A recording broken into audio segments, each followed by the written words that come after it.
Blog Talk Radio.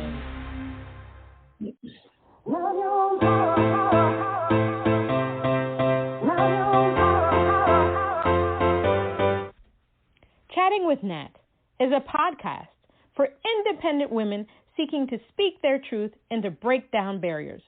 We host honest conversations that help to guide and empower women. Speak your truth and set yourself free. Let your voice be heard. Hi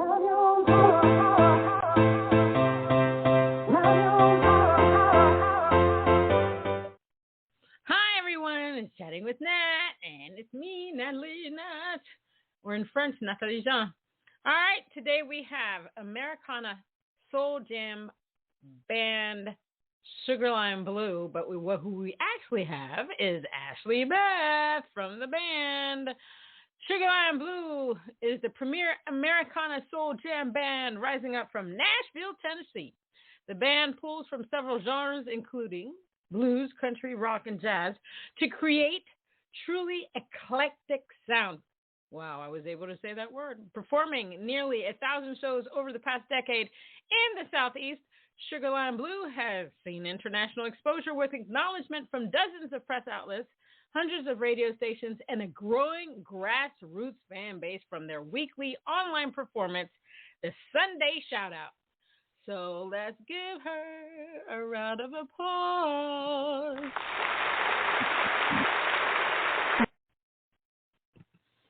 Hi, Ashley. How are you? Hi, Miss Natalie. I'm doing great. How about you? I'm still here, living amongst the people. Should I say? It's been crazy. It's been crazy. So, how have you been during these? I mean, how do I put it? Let me see how I can put it. George Floyd, elections, pandemic, COVID had some babies, polio tried to make a comeback, monkeypox, the flu, Wade, tsunamis, assassinations, racism, hate, love, all kinds of different things, cicadas, all kinds of things going on in the world. How have you been? Oh, well, to address each individual thing, I think might take our entire allotted time. Right? It's right? I hear you. So I feel much like you. Hey, I'm still breathing. That's fantastic. It's fantastic. So, I have to check in emotionally from time to time and make sure that heart is still beating. But my physical one's still going, so it's a good day. That's good. Yeah, I mean, whenever we can just wake up and breathe, I think we're actually having a good day. And then sometimes we turn on the internet or go on our phone and we're like, we're still. Oh, is that what's still going on in the world? Okay, let me move on from that. Do you ever ponder if it is truly more negative, or is that we're so connected to each other through outlets like social media that we're just more aware of the negative things because our brains move to negative things like magnets. We don't move to positive things, unfortunately, like a magnet. We just cling on to it. I agree with you 100%. So I think, whenever okay, so I'll just give you an example. So a lot of times when I have time, I used to have more time, I would go on yahoo.com and read all the news and it would be all negative. And I'm surprised that people are just not, I mean, it was like this person killed this person died, this accident, more shootings, this, that, and the other. And it was all the stuff that I was reading because I don't know. I don't know why I'm so shocked that the world is like this. Even though that I know there's another side, a loving, compassionate side. But I read that I stopped reading it kind of, but I dabble in it every now and then. I can't lie though. Okay, I look at it. But, there's some time, what I do sometimes is, I'll look at Facebook Reels or I actually look at TikTok. TikTok for me is like the devil because I'll say, I'm just going to look at a few videos and an hour later. The black hole. Yeah. I'm like, okay, you need to stop. Preach it, my girl. I am with you. I mean, it's just ridiculous. So I try to find some things that are funny. I love animal videos. You know, I'm like, oh my god, it's so funny. You know, yes. Or videos with babies in it and stuff, like little kids doing stuff. So, but I do agree with you that our mind tends to go towards the negative. But I also believe that's because that's what we've seen so much of in the past 3 years. It's just been not even past 3 years. Let's say past 5, 6, 7 years has just been constant negativity. And so we tend to gravitate to that and read that crap, and then it'll get into our system, and then we dream about it at night. So I try to balance it out. I read the negative videos, right? You know what I mean? Yeah, absolutely. It's or at night before I go to, I have insomnia, but before I go to bed at night, I always try to watch something funny. Like I've seen every episode of The Golden Girls. I've seen every episode of Frasier. Then I turn to Cheers. I watch all that stuff. Yeah, I try to. We've done similarly. You make a good point. Yeah.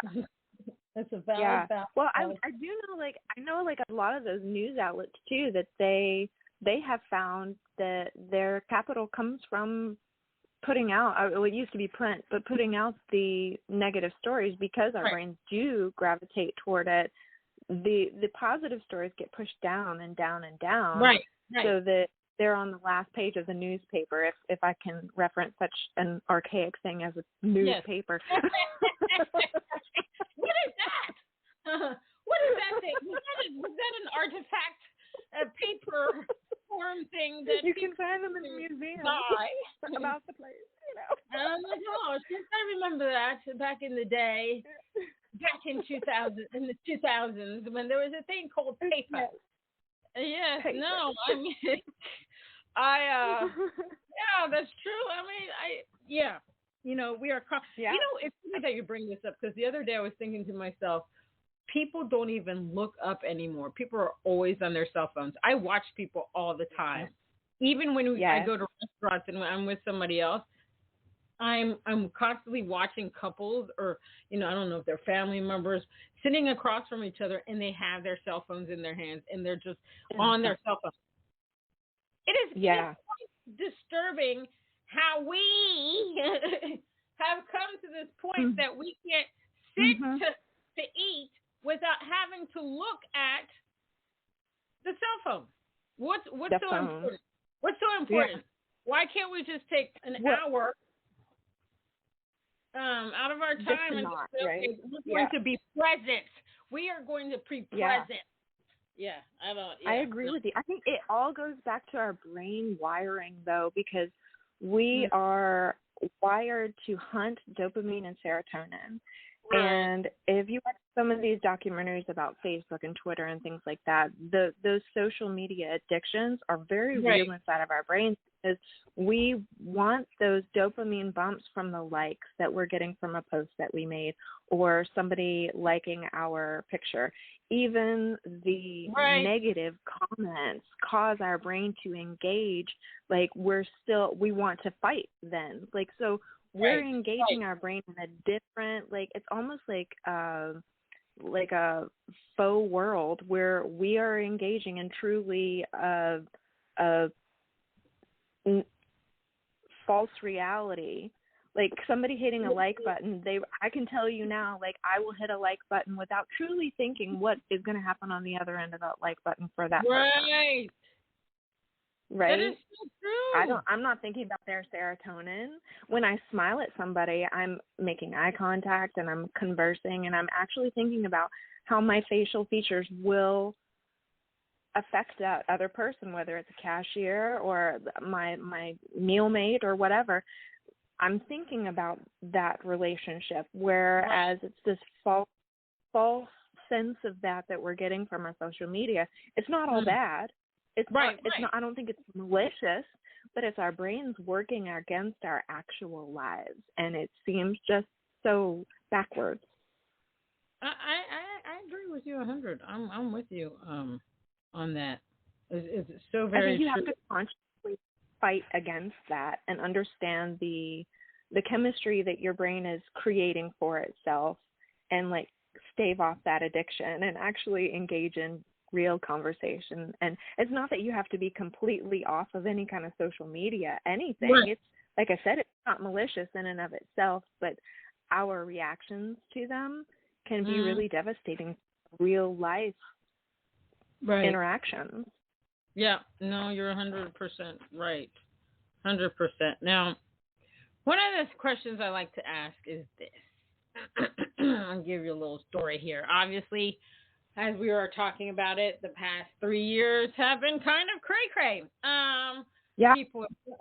People have died, lost limbs. Yeah. Many people have lost friends and family members. But there's a flip side to that. There have been positive things that have occurred in the past 3 years. Now, and I always talk about this, but you know, there were more family members walking outside with their kids and stuff during the pandemic when we all had to stay inside, which is not something that should be weird, but it was weird because people are usually fast. Rediscovered. Yeah, people rediscovered their love of family. Exactly. You know, I had a colleague that said, "Oh my God, I was working too much. I had to cut back on hours." So that in itself was a beautiful thing. Then you had the whole climate change. God, the animals were running in the trees. Mother Nature was just like, oh my God, this is so great. I hope they don't come back because the pollution level went down. Then I read many articles about people quitting their jobs. Why? Because what the pandemic did, it made people realize that life was short. And so they realized, I need to do what makes me happy. I need to make money, but I need to be happy walking into work. I don't want to be miserable anymore. I need to do my thing. There were a lot of articles on that.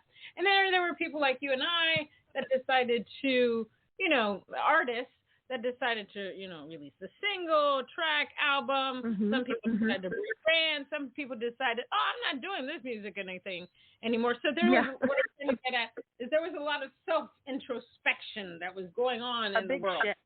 A big shift happened. So during this time, did you, you know, self-introspect? Did you decide to change anything? Are you okay where you are as a person in your music career? What did you think about? So this is a long answer because there's no short one. So the pandemic started breaking in the very beginning of 2020. You know, like January, we started hearing things about it. And in February, the day before his birthday, our dear friend and bassist of a decade passed away. Oh.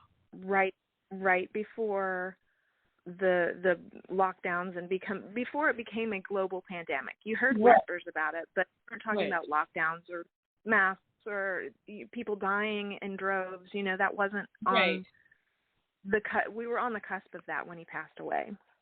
And so we had a couple of shows that this beautiful human decided to come in, and he learned the bits that our bassist name was Russ. He learned Russ's parts and helped us fulfill our agreements to do these shows that we had on the book because we knew that's what we needed to do. Music is our therapy, and music is our great love in life, you know, so to not do it felt completely wrong. Russ would not have wanted that. We didn't want it. So this lovely human came in and took over the spot, helped us finish out that tour that we were doing. And when we got back from that, there was a lockdown. And so we were forced out of music for a grieving period. So I've struggled with, is it a benefit? Was it a benefit for us in order to grieve that huge loss? It was a huge void he left. Or was it like detrimental because music is our therapy and it's the way that we work through things? And because the wheels kind of screeched to a halt on the whole everybody everywhere, we did grieve deeply. And I will say that we went into this hibernative period of creativity. I didn't feel released to do anything creative. I just felt sad. Just this deep loss and just so sad. And then with everything going on in the world around me, literally we had a tornado go over our house that next month. It tore up my barn. We have a little, like, 7-acre little mini farm here. It tore the roof off the barn. We had to get a new roof on our house, had to replace siding. Like, luckily we were able to stay in our house, but one of our neighbors down the road lost their life. It was right here. And, like, we had pandemic, one of our best friends dying, followed by a really near-death experience with this tornado. And it did make us reflective. But the beautiful thing about him passing and all those things is nothing was left unsaid. My family are really good about saying what they feel in the moment and expressing our love and gratitude for each moment that we have. And so I feel like we worked through that. My husband, he finished out our home studio during that time, so he was able to put some wheels on his grief a little bit. Me, I just didn't. I let myself just be sad and work through that and not push on any creativity. And the other beautiful thing about that whole thing is this recent release that we have, the Blackbird Sessions. Those were the last recordings that Russ made before he passed away. So for all of our effort, I couldn't listen to them for 2 of those last 3 years because it was painful to hear him play. And it was just devastating. And so when my husband Dave started getting back into it, at first it was really hard for me, but we knew that we needed to put a close for that chapter. We've since gotten a fantastic new bassist, and he did one of the tracks that is on the album, because there was a track that Russ had expressly said, I don't like this. I want to scrap the whole thing, start over. And so we couldn't in good conscience put that out into the world, even though it's sort of a legacy, because we knew he hated it. So we had our new bassist come in and just kind of recreate the whole thing there, and he gave it a great flavor, good nods to Russ, and this is kind of the closing, turning of a page for us. So it's been really cathartic working through doing the overdubs and the things, the technical side of things that needed to get done to finish up that project. So, but we spent just a whole lot of that time just being sad. I mean, just working through grief and figuring out what it looked like moving forward, because we did have the question, without him, do we want to keep going? And the answer was yes. Like, even on day one, like, we knew we wanted to keep making music, but it was painful, and then we weren't allowed to. So we just stopped for a while. We just stopped. We heard about all these artists, like, I'm releasing 3 records in a year because of all this time, and I'm like, I don't have that in me. I just cry every time I sit down to make words. I'm just sad. I'm just gonna let myself. So that's what we did. I completely understand it. I mean, during the pandemic was let me see. I got COVID. In the first stretch in 2020. Like December. The first wave of it, Yeah, the first stretch. The first wave. That was the word I was looking for. In December 2020. And I got it, let's see, December 16th. Then my cat passed away. I had to put my cat down. Oh, I got a tumor. I'm sorry. And thank you. And I had my cat for 8 years. Terrible. It's yes, it's the worst thing when I had to put him. So then, the same day that my cat died, which was my cat died on November 18th, a friend passed away on the same day. Oh, I was just like, okay, what's going on here? Yeah. Now I was like, now we can't take much more of this. It's so heavy. It's just so heavy. It's very heavy. It was very heavy. But just like you, when we were on lockdown and all that stuff, I wasn't motivated to write. I wasn't motivated to do anything in regards to music whatsoever. It was like the following year, I was like, Natalie, you need to get off your ass. You need to do something. Write a song, do something. And I lost lost my mind and released 7 singles back to back. So, oh my goodness, my girl, yeah, they're like, well why done. didn't you make that an album? Yeah, well, they were like, why didn't you make that an album? I'm like, they don't go together. They're all something different. But yeah, now promoting 7 different things at this. Oh yeah, lesson learned. Yeah, that's work. Not doing that ever a lot again. of work. Yeah, but I understand. Like you become so numb, especially during a phase where you're just locked down and you can't see your friends. One of the things I learned. And I think a lot of people learned this through the pandemic is that people need physical touch. Yeah. It's if you're an extrovert and you had to live like that, you learn that quite deeply. People need people in their lives. It's not to look at somebody through a screen. Yeah, that doesn't cut it. No, it definitely does not cut it whatsoever. Now, what was it about music that you said, okay, Ashley has to do music? Did you come out the womb a star? Or was it something that you heard, you saw? What was it?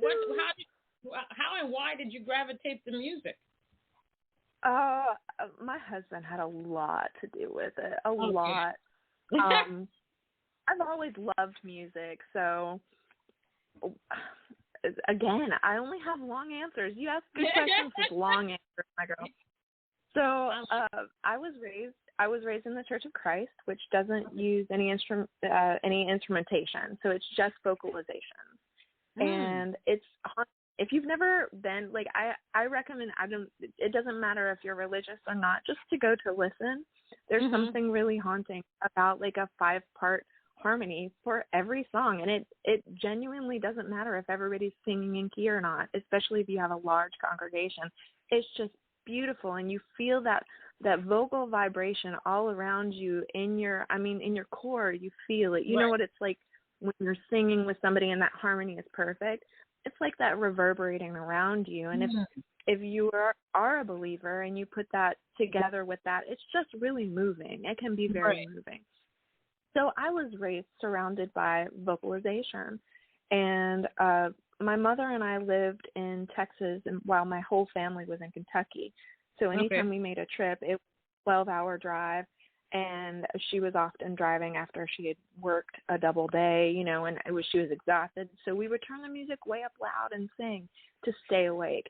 So like I was just surrounded by music, different, usually like an easy listening kind of a thing, but wasn't super into a performance style. So I got choir when I was in middle school, and I enjoyed that a lot. I liked the solos and everything.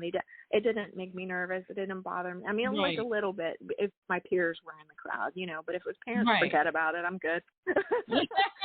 So I liked it, but I never considered it. And one of my friends that I work with had gone to work at Guitar Center and was like, hey, you should come meet these guys. They're looking for a female vocalist for just a couple songs with their band. And I'm like, that's not what I do. And he's like, oh, I've heard you sing. Come out and meet these guys. And so I went and met them. And one was the bassist in this little like cover band, and the other was the guitarist, which turned out to be my future husband. And I thought he was really cute, and we hit it off, as friends. And he taught me a lot about performance, because when I auditioned with them, quite honestly, Natalie, it was terrible. It was just terrible. So I like that. I think the only reason I got into the band was because the bassist was trying to set me and Dave up. Well, it worked, didn't it? Yeah, it had nothing to do with vocal prowess or like fitting into the genre they were doing or anything. So I was super mousy about singing and really wanted to sing more of a soprano thing, when truly I have a lower pitched voice. And both Dave and my stepdad said, you have to learn to like the sound of your own voice. And I was like, but why? You're like, why do we need to do that? I don't want to. And So David and I started writing music together, and it just gelled. It just, like, it felt great. And he wasn't, he didn't want to sing, and he wasn't, like, much of a singer at the time. And he was like, you just sing it. It sounds good when you sing it. You just sing it. And so I, by default, kind of became the front woman for the little band that he put together there. Right. And I was like, okay, I guess so. And when we moved to Nashville, we started up this project. We just needed a name for it. We threw a name on it, and we just started playing out, just he and I. And it slowly grew. We slowly grew our song catalog of things that we had written. And, like, as a songwriter, when you write a song that's a good song, but you feel like you need to serve it. Like, this deserves to be heard, and nobody's going to hear it if I'm not putting it out there. So I kind of felt like I had been gifted these beautiful lyrics and melody and this fantastic guitar player by my side. And these songs weren't going to get out. These little baby songs weren't going to grow up to be grown-up songs unless I took them out to the world.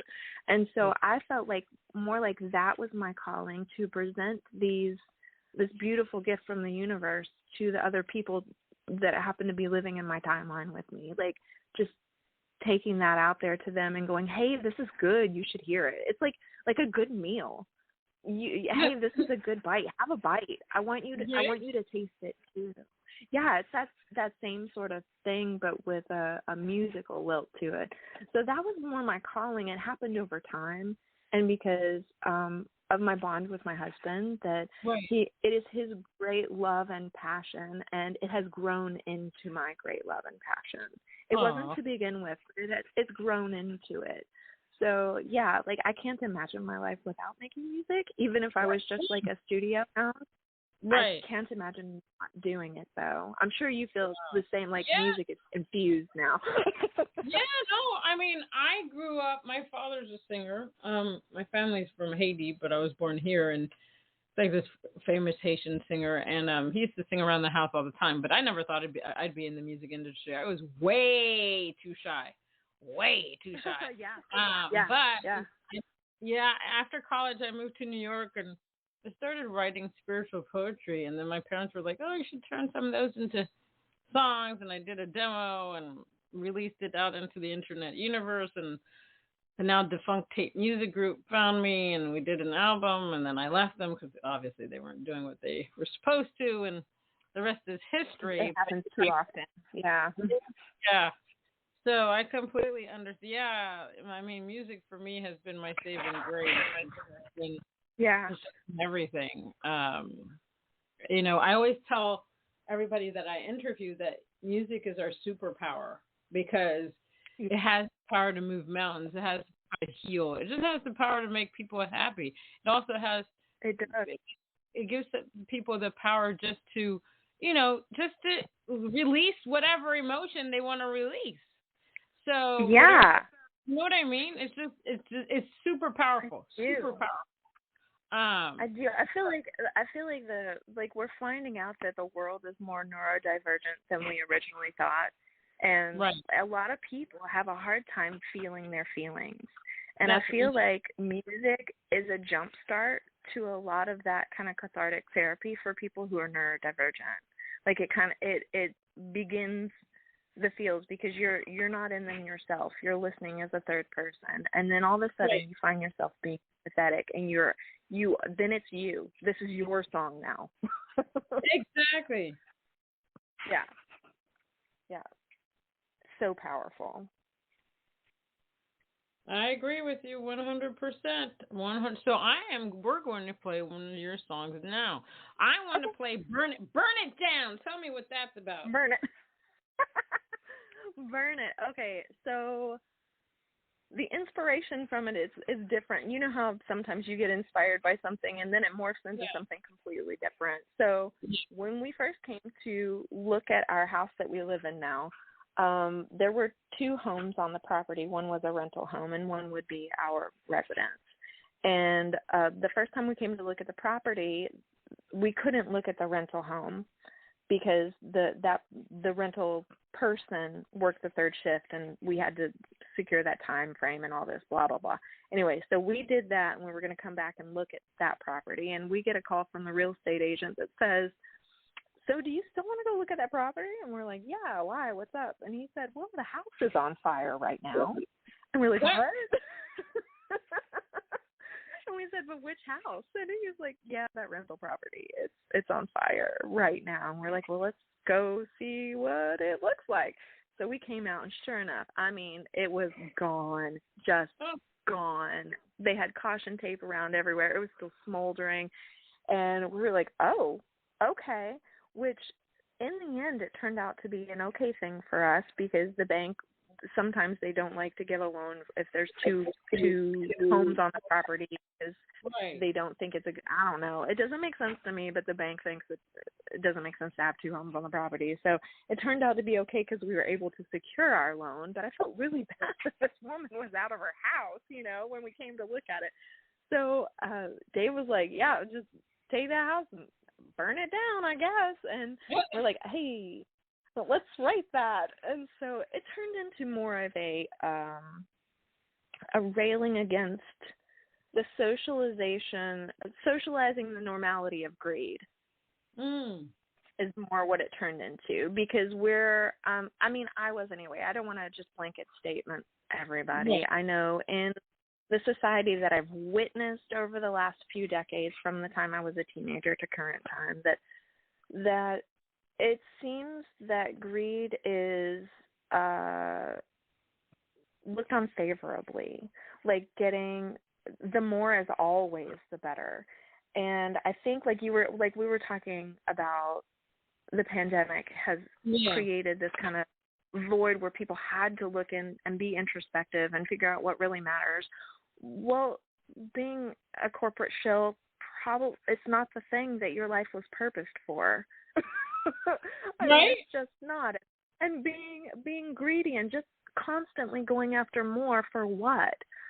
It's just like, for what? And somebody's on the other end of that not reaping a benefit and maybe being hurt by it, because somebody is having to lift up whomever's on top. So it's not a railing against wealth or people that have money. That's not the point. It's normalizing, like having a social norm of greed being rewarded. That's what it's against. And it's kind of like, well, you know what? Let's tear that down. Let's burn that idea down and start from scratch. Let's rake those ashes into the dirt and make something new, because it doesn't work. It doesn't even work for the majority. It doesn't work. So that's the thought. But it started out with a house literally burning down. Well, I'm sorry for the house burning down, but hey, you got something out of it. At least you got something out of it. Let's go ahead and say it.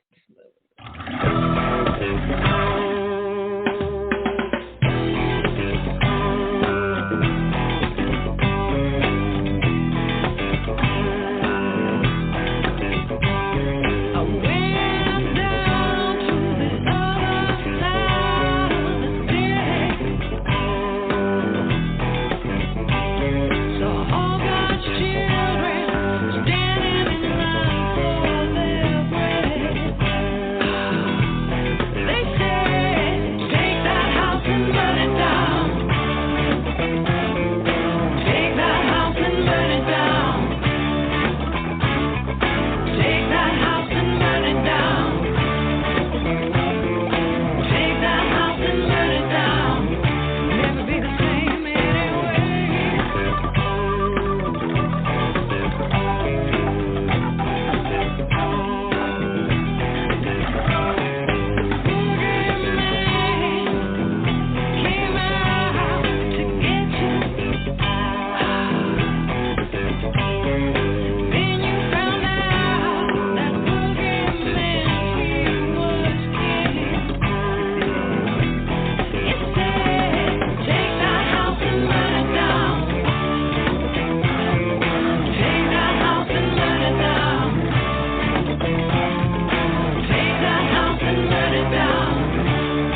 it.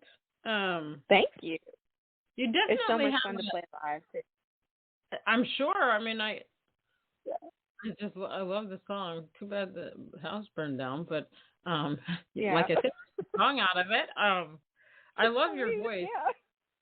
I love your voice because it's definitely very soulful Americana. I do Americana too. I'm multi-genre, but I focus on Americana. I love the storytelling, singer-songwriter, folky kind of thing that you can do with Americana. Yeah. Now, I don't consider that we fit into a genre very well. Like Americana is kind of a catch-all for all of us that kind of hang out on the rim of a genre. Right.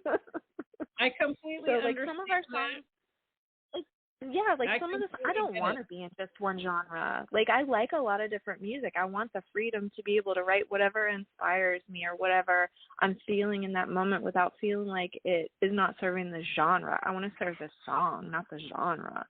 So, like, we've got country-inspired music, very rocky music, very blues-infused music. So, like, some with tinges of jazz even.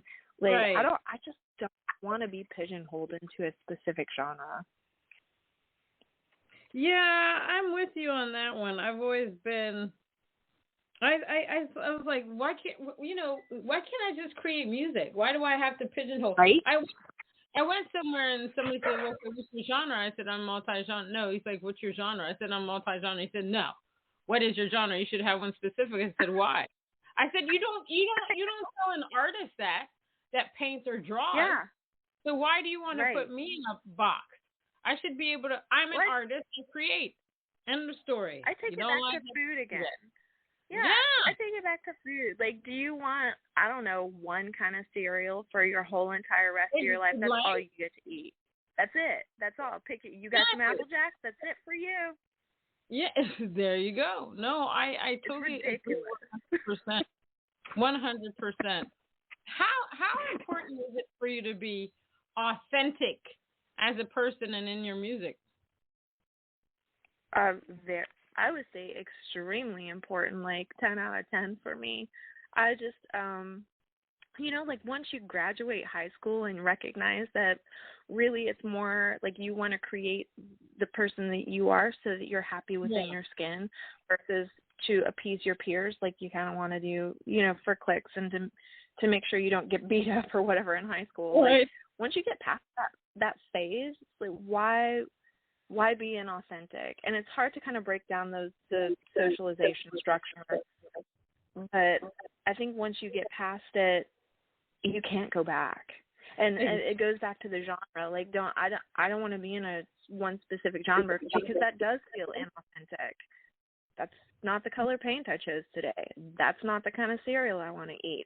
I'm going to do what makes me happy. And if other people want to come along, fantastic. That's right. Amen to that, sister. Amen to that. Now, your song, which I'm going to play next, Hello October, has done fairly well on... my sweet little Hello October song, my surprise song.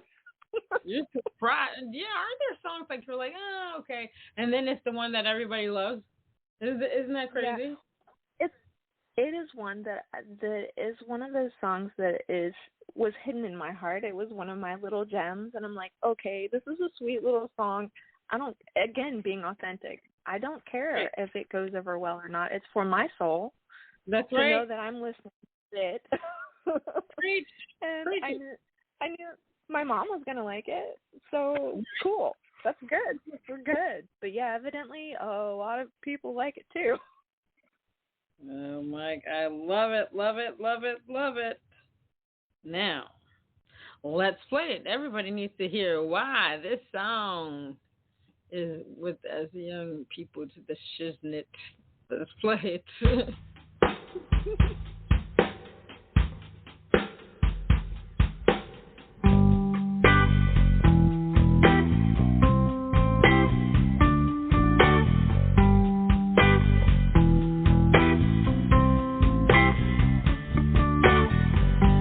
Hello, October. It's good to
I can see why that's a hit. Yeah. You know what It's the it reminds perfect me cat of? off. What? It reminds me of Grease. I don't know what It the has movie that. Grease. It's a waltz. Yeah, that's part of it. It's got that like kind of 50s vibe to Yeah. it, and it's the word that Dave said that just stuck with me is it's wholesome. And wrapping back around to what we were talking about before, it's about being present in the moment and being grateful for the moment that you're in, and like it touches on each of the seasons and just being happy to be in it and being happy when the next season comes along, and just kind of greeting the moment and being present in it is really the underlying bit of it. And people evidently that has struck a chord, so I'm super grateful. Yeah, I mean, one of the things I did during the pandemic, I did all these webinars and conferences on music. Hell, I had the time. And so one of the things I did one on TikTok, and it was called TikTok Cap University. And one of the things they said, which I kind of already knew, was that the videos that do the best are the ones that are the most authentic. So because people look at that, they're like, oh, they gravitate to it. They look at somebody and say, oh, I can do that too. They don't look at our mainstream artists like, oh, I can do that too. But if you're a regular Joe, regular Jane, and you're doing your thing, they're like, oh, I love this. I'm going to listen to Ashley Buzz because she gives me inspiration. She gives me hope, and I love her vibe. So people gravitate to that. You know what I mean? They gravitate to the thing that they need the most. The authentic person just being themselves. It's like okay just to be you. It's okay to be authentic, which is a beautiful thing. I actually have a song called "Authentically Me," which I tattooed on myself. But yes, nice. I'm all about authenticity. My gosh, you have to be yourself. It's muy importante. Yeah, I mean, why be anything else? I don't understand why be anything else, because like you're the only one that gets a shot at being you. Like, do it. You see, you nailed it. You nailed it. You're the only one that gets to be you. Exactly. Why try to be something that you are not? Amen. And somebody else is doing something else. Like, there's no reason. Like, the positions have been filled. Do you? Exactly. You understand I like that. Yes. That needs to be a quote. The positions have been filled. Do you? I have to write that down. I love that. One of the last questions I kind of have for you is this. What are 3 things you wish you had known before you got into the music industry? Oh, wow. I know it's got to be. You see it. It's already there. It's already there. Oh, let's see. Well, I think in my journey, like this is a ridiculously hard question, because I'm one of the people that looks back over the past and doesn't have a regret, because I know that each wrong turn that I took has been an important turn in getting me to where I am and to who I am, and I'm somebody I like. So I don't want to undo anything and unmake the person that I am. You know what I mean? So it's almost like I don't want to go rewrite anything in the past. Like, if you were to reword it a little bit and say, if I were to be mentoring somebody who was coming up, who was in a position that I was in years ago, like, perhaps shedding a little light on the industry side of things, because there are there's multiple wheels on the bus that make the music industry go. And it's an uncomfortable position to be in as an artist that has to wear so many hats. Like, you have to be your own booking agent. You have to promote yourself. You have to say something about your tip jar or how to get to your website. And really, as an artist, all I want to do is make my music. Right. And my point B for me, like making it for me, is for me to play my music to people that want to listen to my music. It's not booking. It's not an email list. It's not all the peripheral stuff. I have less than zero interest in that. But in order to get me to point B, which is playing my music for people that want to listen to my music, all those things are important. Right. And we are the only ones as artists who are going to be 100% on our own team 100% of the time. Amen. And you have to do it.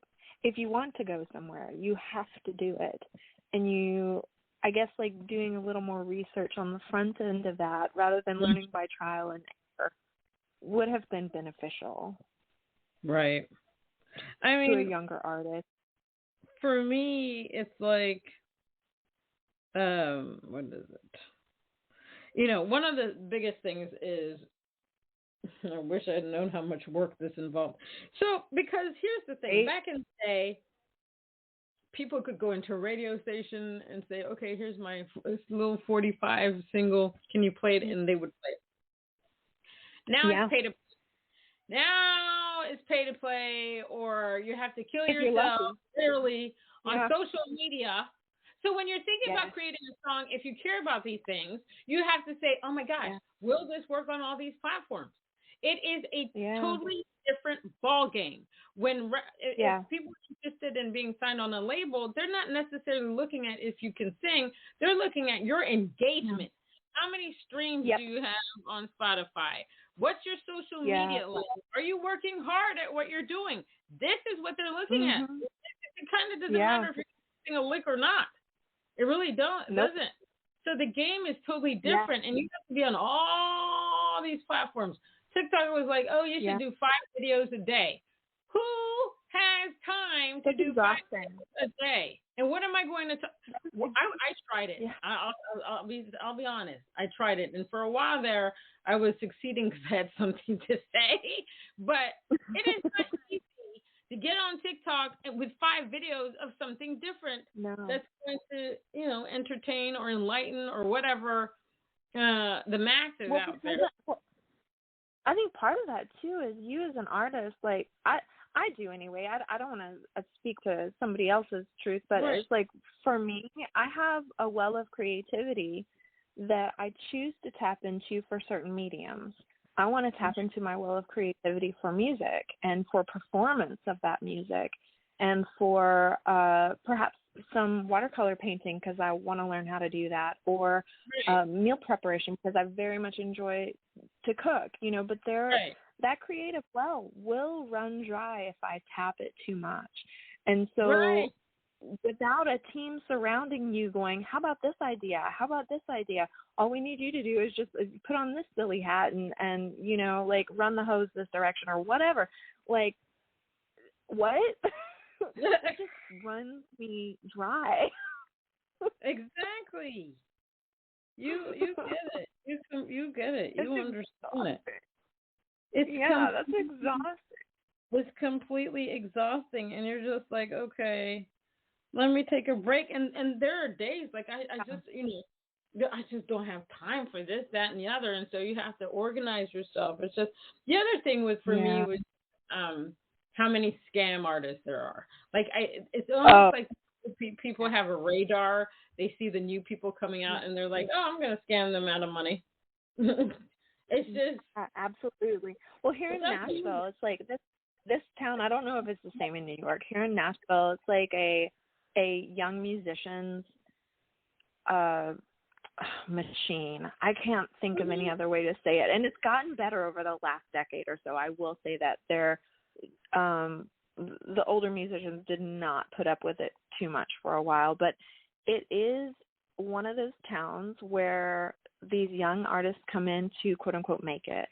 And so because they want to be seen by people who they think can do something for them, they go and they undercut themselves and they will go play these gigs for free and set a new precedent for that venue and basically undercut every other artist that comes behind them and also devalue their art because in my opinion, I've put time and effort and energy in my creative, emotional output into my art.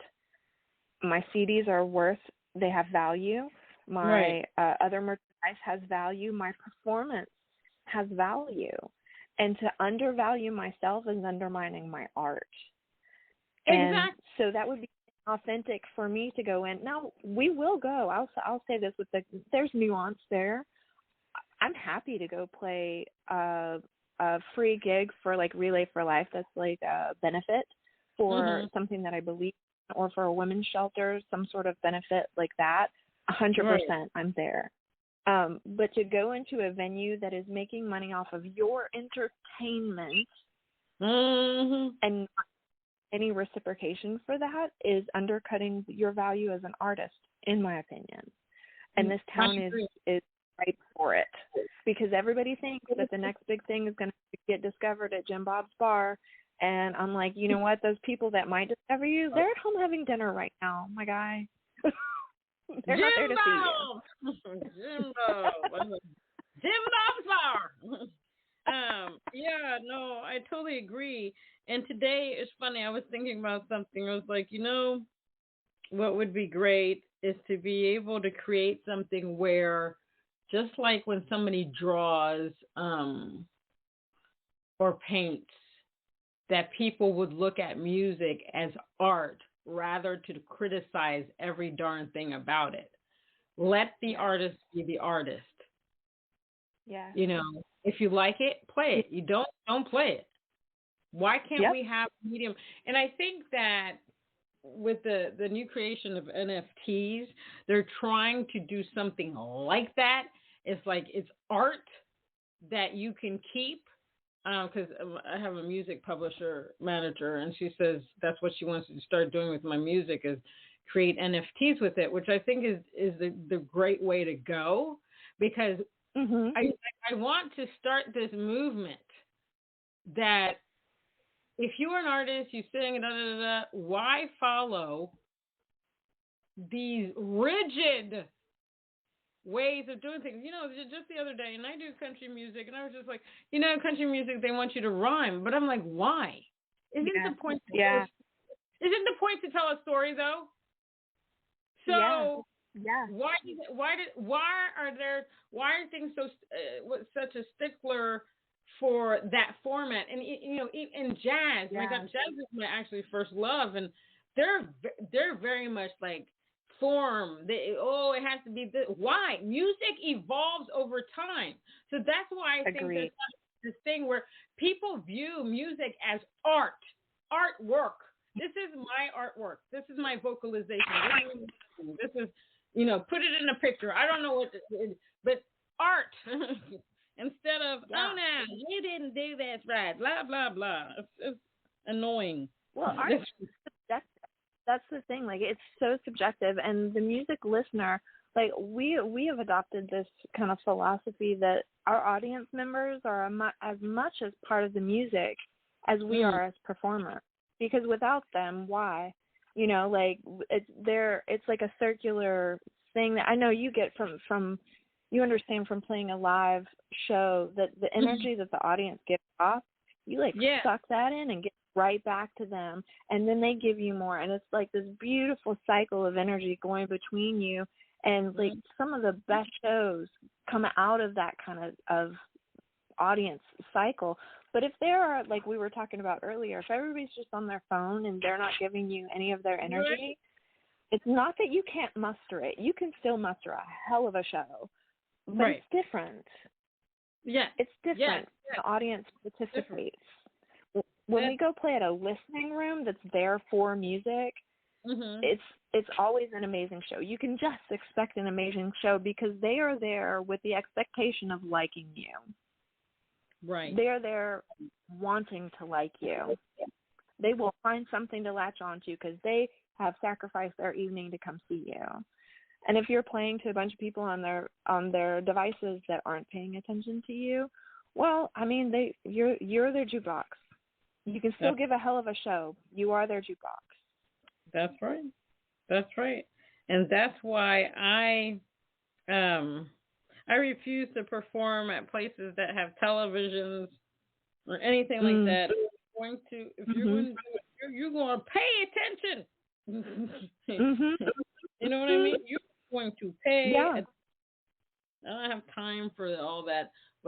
I don't want to be background noise.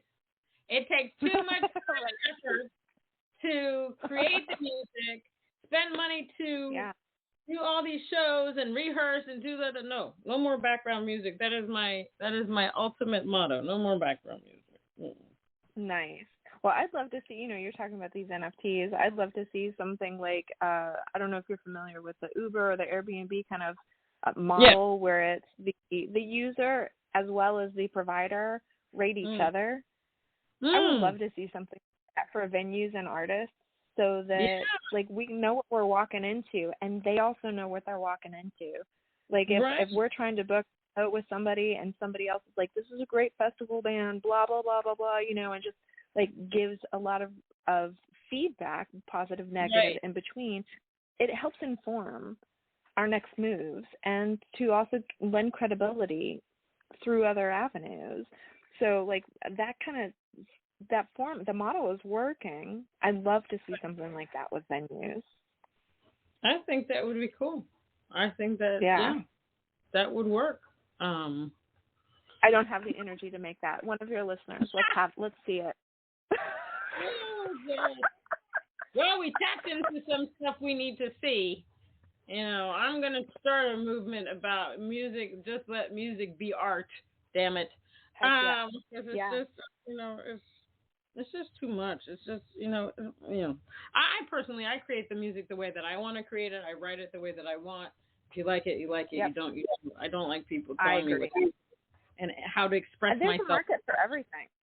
That's right. There's a market for everything. There are styles of music and artists that I don't enjoy listening to. That doesn't mean I don't have respect for their art. Exactly. It's just not for you. If there is music for everybody. Like, I can go to a museum and see fantastic paintings and not want to bring it home and hang it on my wall. That's right. That's fine. And you have that right. I agree with you 100%. Oh my gosh, we are so in sync. Yeah. We are so in sync. I think a lot of people are. They just don't have words to put it out there. Like, it's like, oh, I thought that, but not just like that. Exactly. Yeah. Well, Ashley, thank you so much for being on Chatting with Nat. It was my honor to get to know you. No, it's been my pleasure. It's been fantastic. This was awesome. You have a great voice, beautiful voice, a soulful voice. Thank you. Anybody that's in Nashville, Tennessee needs to hear you, go see you perform. I'm sure it's fantastic. And Let's do it. Yeah, they need to stream your music. Hell, they need to buy it. There's a thing. You can still purchase music, people, Purchase her music. We have two of our albums on vinyl as well. So we have all formats. You can stream. We have CDs. We have 2 vinyl albums. And just a slew of really cool merchandise. And we're on sugarlimeblue.com. So that's sugar the sweet stuff, lime the citrus fruit, blue the color.com. That's right. And they're also on Facebook, Sugar Lime Blue. YouTube is Sugar Lime Blue. Instagram is Sugar Lime Blue. And they're on Spotify, Twitter, Sugar Lime Blue. Sugar. Yeah, Sugar Lime Blue. And if you can't remember that, you just Google. Because Google is your friend. I'm just like getting a t-shirt that says, just Google me. I can't tell you how many things. Just Google me, because you'll find me, damn it. You'll find me. That's the t-shirt. On the front, it says just Google me, and on the back, you'll find me. That's it. Nice. I'm telling you. Thanks again, Ashley. I really appreciate it. Thank you, Natalie. Thank you. You're so welcome. All right, everybody, that was Chatting with Nat with the awesome Ashley Beth of the Americana Soul Jam band Sugar Lime Blue. You heard it here. You got to go and support these wonderful artists. And the independent artists rule. You just have to realize that and appreciate their creativity. Appreciate our superpower, because we are here to bring you joy, laughter, and anything that you need. Until next time on Chatting with Nat. Thank you, Ashley.